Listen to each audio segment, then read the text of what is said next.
이제부터 11주간 또 D6 DNA 이 책을 이제 정리해서 설명해 드리려고 해요. D6는 우리 교회는 이제 좀 정착을 하고 있어서 다들 익숙히 알고 계시겠지만, 제가 이번에 이 책을 읽어보니까 우리가 좀 더 정확하게 알아야 되는, 우리가 생물학적인 DNA를 통해서 우리 몸을 이루고 있듯이 이 D6 DNA를 통해서 우리의 신앙적 모습이 좀 더 체계적으로 좀 변화해 가야 되는 그 모습들을 이 책이 잘 담고 있어서 한번 같이 읽어보시면 좋을 것 같았어요. 그래서 그 중에서 오늘은 첫 번째, 이 책이 총 11장이거든요. 그 중에서 첫 번째 장인 D6 사역을 어디서부터 시작해야 하는가에 대해서 이제 말씀을 드리려고 합니다. 넘겨주세요. 다음 페이지로 넘겨주세요. 바로 갔구나. 네. 이게 원래 여기 책이 있으신 분들은 알 텐데, 이게 책에는 조금 다른 예로 이제 적혀 있는데, 이게 아무래도 이제 미국에서 나온 책이다 보니까 우리나라 사람들에게 약간 낯선 슬로건들이 많아서 제가 따로 다시 좀 우리나라 사람들한테 익숙할 만한 슬로건을 찾아봤어요.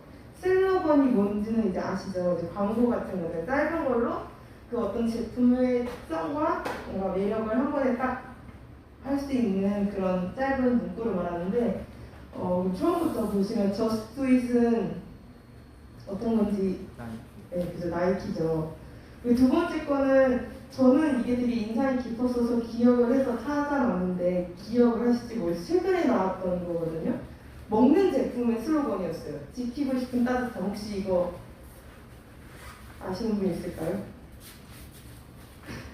이게 왕뚜껑 슬로건이었어요. 이게 지키고, 그 광고가 어떤 광고였냐면 아마 기억나시는 분 있을 텐데, 어떤 사람이 지나가다가 왕뚜껑을 흘렸더니 이제 긴 치마 입고 갔던 다른 여성이 그 왕뚜껑을 지키고 싶어서 왕뚜껑 위에 그 치마로 주저앉아 버리는 그 광고였거든요. 그래서 이제 지키고 싶은 따뜻함이 그 왕뚜껑의 슬로건이었었고, 지금 RS 같은 것도 젊은 분들은 아마 잘 아실 것 같은데, 저 네스프레소의 슬로건이었잖아요. 그 조지 클루니의 얼굴과 함께 RS가 나오는 것으로 인해서 그 커피를 되게 엄청 잘 인식시킬 수 있었고, 마지막 이건 혹시 이것도 좀 아시는 분 있을 것 같은데, 내 몸에 가까운 물. 이거 포카리 스웨트 슬로건이었어요. 그러니까 이런 걸 제가 이제 보면서 느끼게 된 게, 슬로건이라는 게 정말 짧은 문구고 뭔가 이 문구 하나로 우리를 변화시키지 못했다고 생각했지만, 딱 벌써 내 몸에 가까운 걸 딱 하나 생각하고 포카리 스웨트가 생각나면 뭔가 파랗고 되게 청량한 느낌이 뭔가 떠오르면서 뭔가 되게 시원할 것 같고 내 갈증을 해소시켜줄 것 같고 하는 이미지가 쫙 가잖아요. 그래서 이런 슬로건 자체가 당장 딱 봤을 때 변화를 딱 가져올지는 않지만 어느 순간 나한테 이렇게 스며들면 그것처럼 무서운 게 없는 것 같다는 생각이 들었어요. 그래서 그 다음 페이지 넘겨주시면, 이게 이제 D6의 슬로건이죠. 교회와 가정을 통해 세대 간 제자 세우는 것. 가장 여기서 중점을 두는 거는 교회와 가정 간의 균형, 두 발로 걷는 그 연습을 하는 거고, 또 하나는 세대가 단절되고 세대끼리의 그런 게 아니고 세대를 이어가는, 계승하는 그런 세대 간 제자 세우는 거를 가장 큰 두 가지 슬로건으로 내걸고 있어요. 다음 넘겨주시면, 네, 그래서 아까 말씀드린 것처럼 새로운 문화라는 게 약간 슬로건도 그렇잖아요. 당장 이 슬로건이나 이런 광고가 나한테 뭔가 영향을 주지는 않지만, 그게 어느 순간 이렇게 돼서 젖어들고 나면 우리의 그게 가치하고 일상생활을 송두리째 바꾸는 거예요. 예를 들자면 이 책에서는 구글을 예로 들었거든요. 근데 우리는 구글보다는 아마 네이버나 카카오톡 같은 게 훨씬 더 와닿지 않을까 싶어요. 카카오톡, 우리 지금 이제 카카오톡 없는 사람 생각할 수 없잖아요. 그죠? 그런 것처럼. 근데 카카오톡이 하루아침에 우리 일상에 탁 들어온 건 아니었잖아요. 천천히 스며들었지만 그게 문화로서 딱 자리가 잡히고 나면 우리는 이제 그거 없이 살 수 없는 생활이 되는 거예요.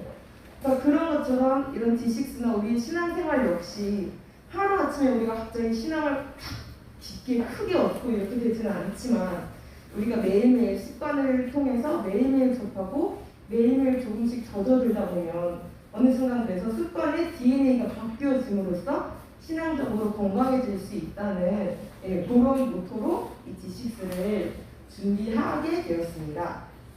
다음 넘겨주시면요. 그래서 이 책을 사용하는 방법, 그 다음에 이 책에서 세 가지를 이야기하고 있어요. 가장 맨 처음으로는 혼자서 읽지 마라. 이거는 이제 우리도 같이 여러분들 많이 하브루타 하시면서 많이 느끼셨겠지만 이런 하브루타나 성경적인 거는 공부하고 좀 다르잖아요. 답이 하나만 있는 게 아니고 모두 개개마다의 답은 여러 개가 다 각자에게는 답이 다르다고 생각해요. 그래서 나 혼자 읽었으면 나는 하나의 답을 얻을 수 있지만 10명이 같이 읽고 이야기를 나누면 10개의 답을 얻을 수 있고 또 그 10개의 답에서 내가 또 새로운 답을 얻어내면 20개, 50개, 100개 이렇게 더 많은 답을 얻어낼 수 있는 게 이 책을 이용해서 그리고 D6를 통해서 우리가 얻을 수 있는 신앙의 답인 것 같아요. 그래서 그리고 아까 이제 말씀드렸던 것처럼 이 D6가 교회하고 가정 두 다리로 걷는 게 모토라고 했잖아요.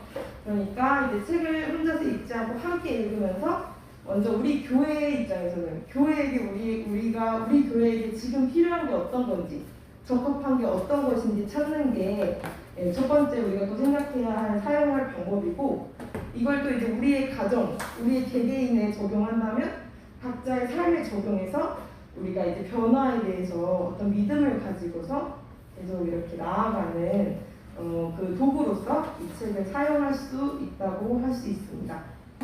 다음으로 넘겨주시면요. D6에서는 이제 아마 요 밑에 위에 지금 보시는 것처럼 전통적인 3세대 통합 과정에 대해서는 많이 보셨을 거예요. 아브라함, 이삭, 야곱으로 이어지는 그 3대의 통합 과정을 가장 기본적인 롤모델로 삼고는 있죠. D6 과정은 세대 간 계승된 그 과정이 가장 표본의 과정으로 되고 있지만 우리 세상에는 그렇게 저런 전통적인 가정만 있는 건 아니잖아요. 장부모 가정도 있고 아니면 영적으로 입양한 가정도 있고 여러 가지 모양이어도 하나님이 이들을 다 이제 가족으로 연결해 주심으로 인해서 그건 역시 또 다른 가족의 형태. 그래서 이제 그 어떤 가족이 이루어지면 그 안에서는 그 나름의 모양으로 세대 간 계승이 이어질 수 있다는 것을 이야기하고 있어요. 그래서 저는 이 문구가 되게 마음이 들었는데 하나님께서는 당신을 사용하여 가족 중 누군가에게 영향력을 미치기 원하신다고 해요.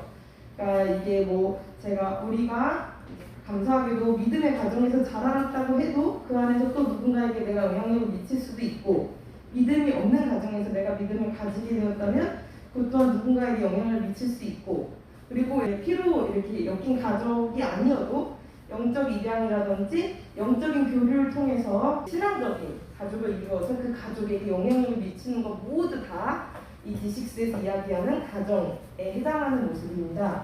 부모가 3세대 통합 가정이 이렇게 된 예로는 이제 외할머니였던 로이스와 그리고 어머니였던 유니게에서 이어진 디모데의 3세대 가정의 모습도 있고요. 디도서에서 나오는 그것처럼 바울과 디도의 관계처럼 진짜 가족, 피로 엮인 가족은 아니지만 영적 입양을 통해서 세대 통합을 이룬 가정의 모습도 그 D6 가정의 여러 모습 중에 하나입니다. D6에서 가장 중요한 거는 그 내가 가정에서 누군가에 이끌려가는 일원이 아니고 나 역시 누군가를 이끄는 사람이 돼야 할 마음의 준비가 되어 있어야 되는 거예요. 그래서 리더인가 매니저인가에 대해서 우리가 생각해 볼 필요가 있는데 리더는 내가 나서서 하기 때문에 그만큼 변화나 이런 거에 있어서 좀 더 적극적으로 있어야 되고 시간이 지남에 따라 여러 가지의 그런 힘겨움은 거치지만 결과적으로 공동체 문화를 주도적으로 바꾸어 갈 수 있지만 매니저는 이미 다른 사람들이 바꾸어 놓은 거를 감독할 뿐인 사람인 거예요. 책에서도 그 사역을 하시는 분들조차 약간 이제 어느 정도 틀이 잡히고 이루어진 곳에 가서 사역을 하길 원하시는 분들도 있는데 그런 분들에게 리더가 되길 원하는지 매니저가 되기를 원하는지에 대해서 다시 한번 생각해 보도록 하는 그런 부분이 있었어요.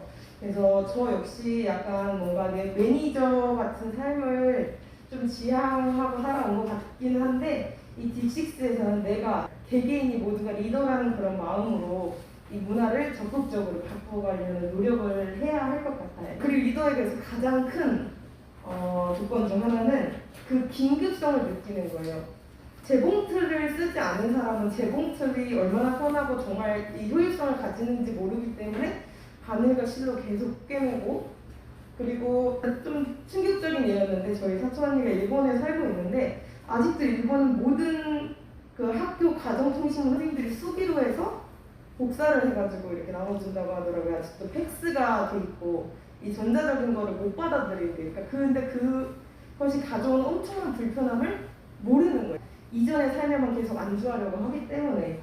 근데 그 변화가 가져오는 그 엄청난 차이를 안다면 안 변할 수 없을 텐데, 그 이끄는 사람들이 그 긴급성을 인지하지 못하면 전체가 그렇게 다 가라앉아버리는 결과를 가져올 수 있는 거더라고요.